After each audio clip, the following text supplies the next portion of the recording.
Resuming debate, reprise de débat, the honourable member for Ottawa West Nepean.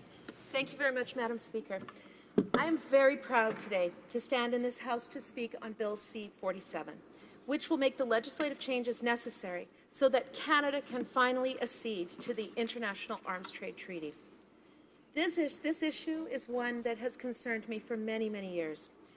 6 years ago, I led a training program for women running for Parliament in the Democratic Republic of Congo. So many of the women, when speaking of their motivation to run for office, spoke of having been sexually violated at gunpoint and wanting to build a country where their sons and daughters did not have to live in fear of violence.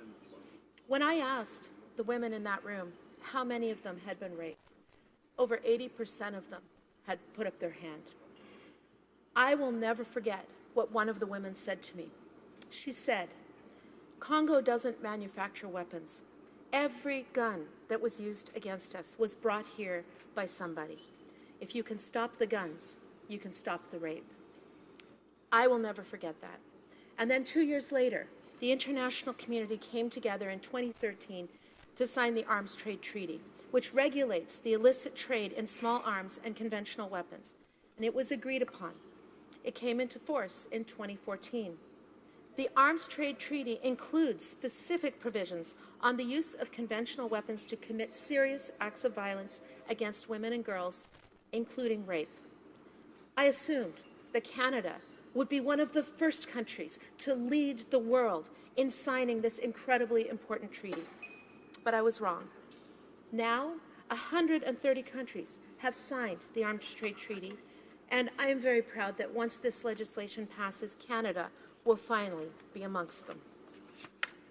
According to Oxfam, 2,000 people a day are killed by small arms around the world. In fact, the amount of money that the continent of Africa lost as a result of armed conflict between 1990 and 2006 is almost the exact same as the amount of official development assistance that it received.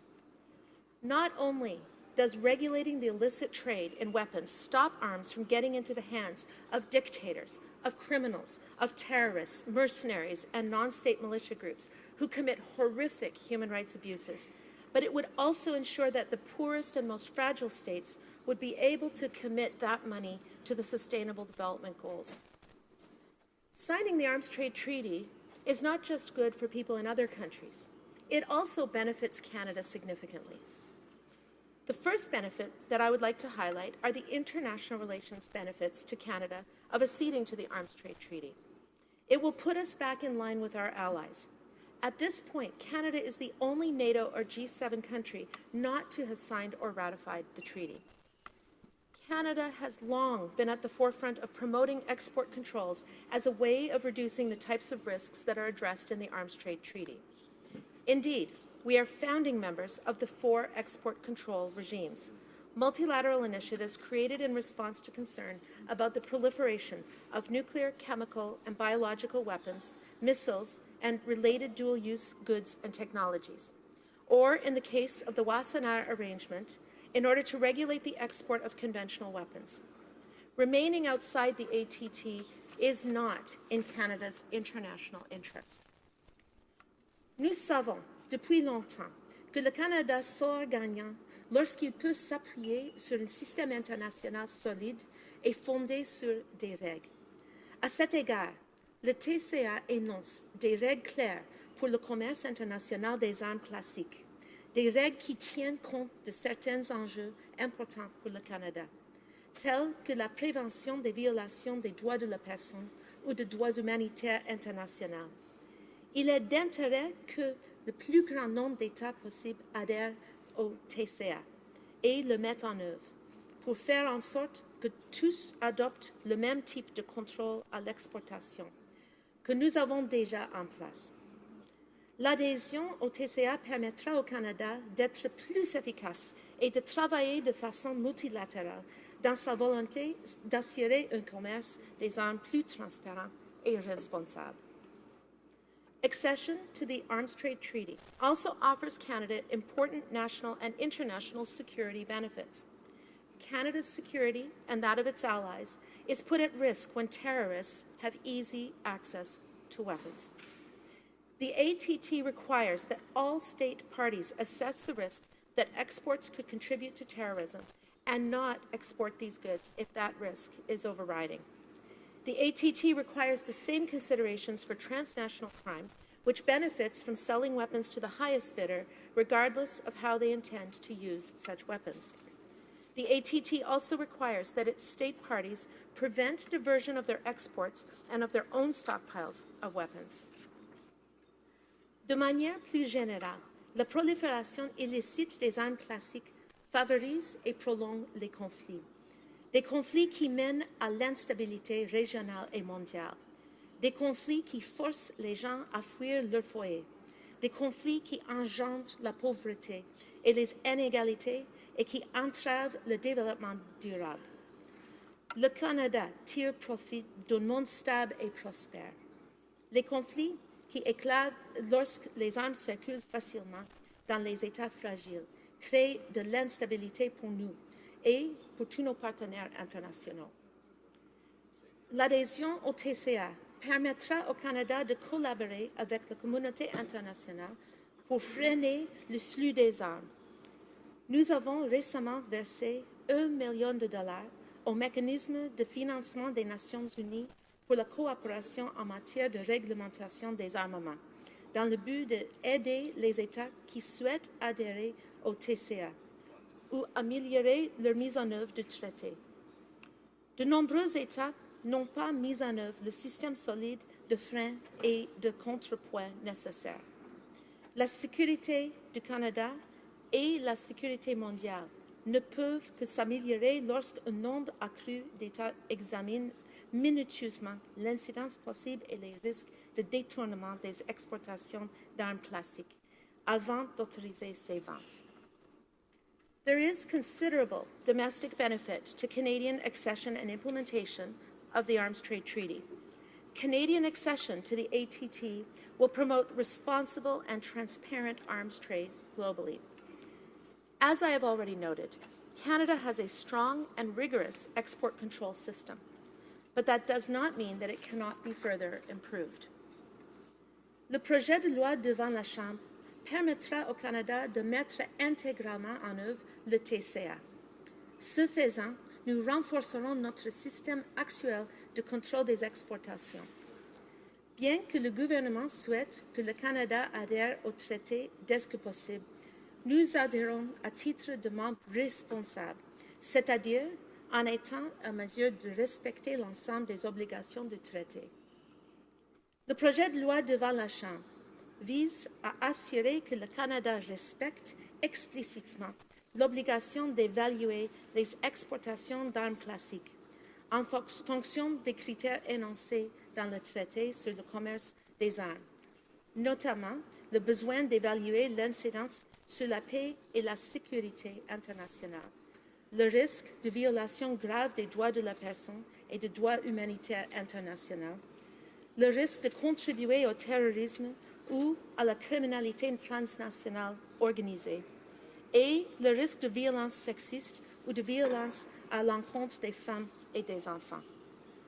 Notre gouvernement entend s'assurer que ces considérations seront officialisées en tant qu'exigence obligatoire pour le ministère des Affaires étrangères et que les critères énumérés dans le TCA seront explicitement énumérés comme facteurs dont il faut tenir compte dans chaque évaluation de licence d'exportation. The bill before us will also ensure that Canada can comply with ATT obligations on brokering. It proposes to impose the same standards we expect from Canadian individuals and companies who export conventional weapons to those who seek legitimately to broker such weapons. Brokering controls will strengthen Canada's export control system by tracking the movement of controlled items outside of Canada and supporting global cooperation in the international trade of conventional arms. Et notre gouvernement propose d'appliquer ces dispositions non seulement aux armes classiques, comme l'exige le TCA, mais aussi aux biens d'importance stratégique. Nous proposons de faire en sorte que les opérations de courtage soient évaluées en utilisant les mêmes facteurs que pour l'obtention d'une licence d'exportation. Cela permettra de s'assurer que les transferts d'armes organisés par le Canada soient conformes aux lois et aux politiques canadiennes. Madam Speaker, I began by talking about the courageous women that I met in the Congo and around the world who are fighting for a world where their daughters and sons can live free from fear and violence. Through Bill C-47, I can stand in this place, in this seat, and say to the women that I met in the Congo, in Liberia, in Kosovo, in Bosnia, and in so many other places, that our country will do its part. Thank you, Madam Speaker. Questions and comments? The honourable member for Nanaimo, Ladysmith. Thank you, Madam Speaker. I thank my colleague for her speech, and I honour her work with the United Nations and around the world. And she's got a particular voice that is brought on this issue. Thank you for the storytelling that she included in her speech. So the question that I've got is about Bill C-47's commitment to examining the human rights violations of women and children in particular. And I'm very interested in her perspective on this because I know this is an important part of her background.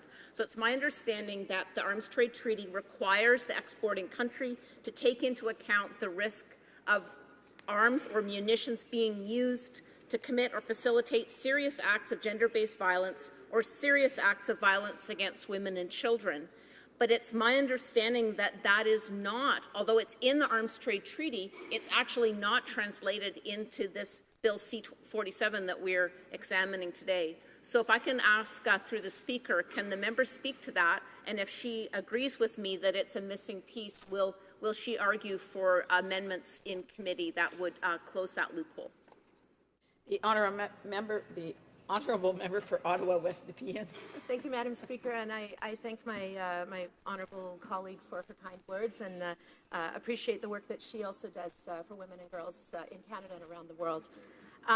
Specifically on this question, I think where the confusion might lie is that this is a factor that's going to be done through regulations, but I can reassure my colleague that the regulations are going to include every single one of the Article 7 obligations. So that means that this legislation is going to include the very provisions in the Arms Trade Treaty that talk about protection of women and girls from violence.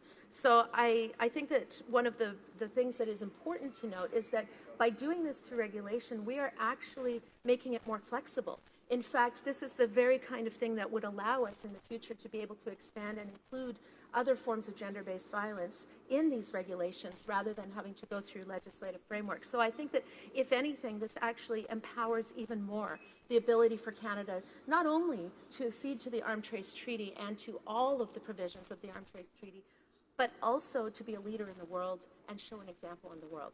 Thank you, Madam Speaker. And comments, questions et commentaires. The honourable member for Durham. Thank you very much, Madam Speaker. I'd like to thank the member from Ottawa West Nepean for her remarks.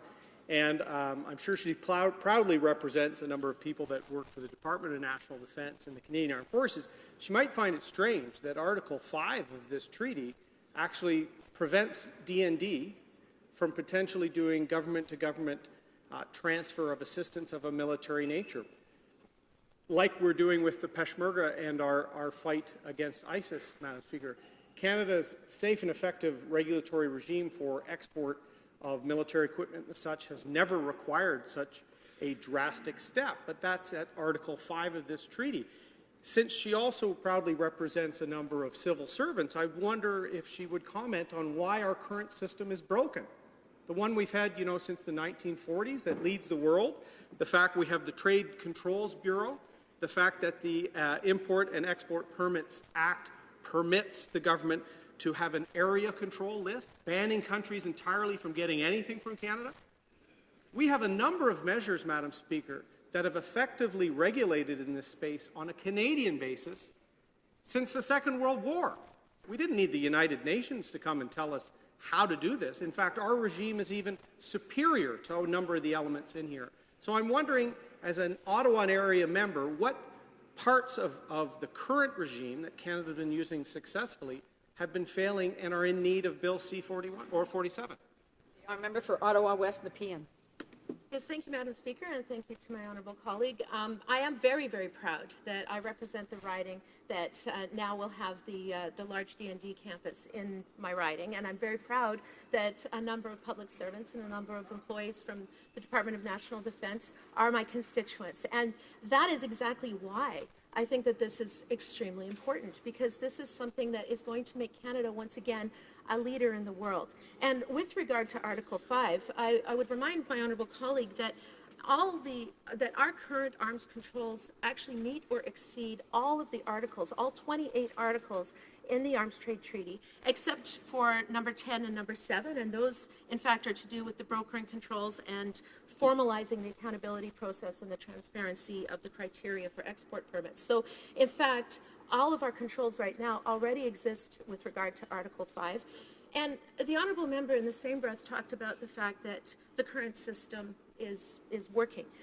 I would venture, first of all, that a lot of the things in the current system, like the Wassenaar arrangement, first of all, are not all-encompassing of 130 countries, but also are not legally binding. The Arms Trade Treaty is legally binding, and I think that that is something that is extremely important.